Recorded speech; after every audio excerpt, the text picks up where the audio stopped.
Returning now to one of our top stories, we learnt last hour that Australia is going to be taking China to the independent trade umpire. It is all, of course, in a bid to resolve this major dispute we've seen over barley tariffs this year. For more reaction, joining me live in the Perth studio is Chris Rodwell. He's the CEO of the WA Chamber of Commerce and Industry. Great to be with you, Ash. Good to see you. Thanks for your time. Is this a good call, taking China to the World Trade Organisation over barley?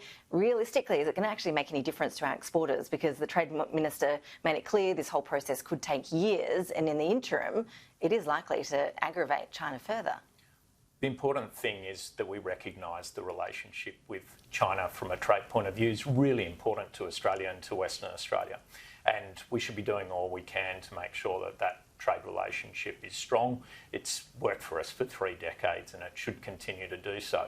But as part of that, we're both members of the World Trade Organisation, and that allows us on occasion to take disputes over certain areas, and barley is clearly one of them where it's appropriate to do that because we can't sort it out any other way. This is why we both, China and Australia, have membership of the WTO. And it's not uncommon for countries to do this. At the moment, if you go to the WTO website, you'll see there's disputes over things like frozen chips, steel, biofuels, palm oil. There's all types of disputes, and where it can't be settled, then it's appropriate for Australia to do that. Our country is absolutely committed to a rules-based trading system, and so it's appropriate, but as you say, it could take some time. And it could, as I also mentioned, aggravate China in the meantime. In terms of what could be next on the hit list, how confident are you that iron ore is going to be kept off the blacklist? Because that would be a serious problem for our economy. So China has a huge demand for iron ore. It has a very significant steelmaking industry. And what we're actually seeing in iron ore is some very significant prices. It's trading at about US $150 a tonne.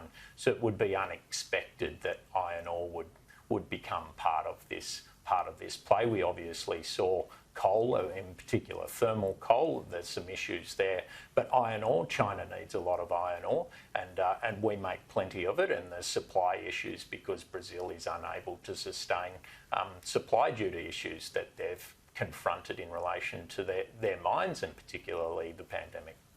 There's speculation we might be getting a new trade minister on Friday when we see a cabinet reshuffle in Canberra. Politically, we've seen the WA state government offering to help with the relations.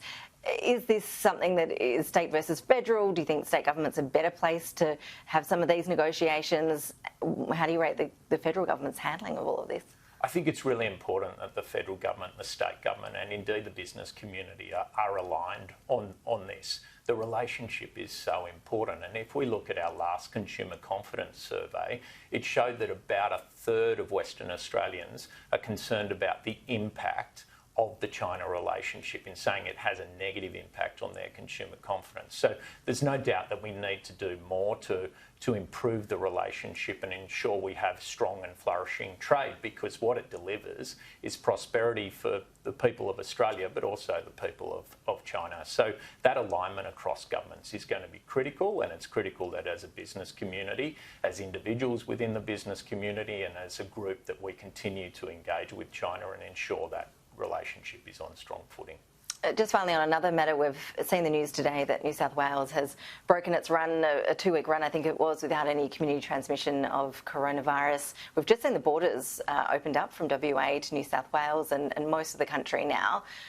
Are you concerned from a business perspective that this could see Mark McGowan shut down the borders again? That uncertainty is terrible for business. Clearly, the business community wants open borders, but we always say health advice comes first, because that's critical to our economy, and it's critical to the lives of all Western Australians. So we hope there's just a moment of pause taken to see what the testing and tracing says in New South Wales, but of course we always defer to the health advice. As Mark McGowan will no doubt be as well. Chris Rodwell, appreciate you coming into the studio. Thanks for your time. Thank you, Ash.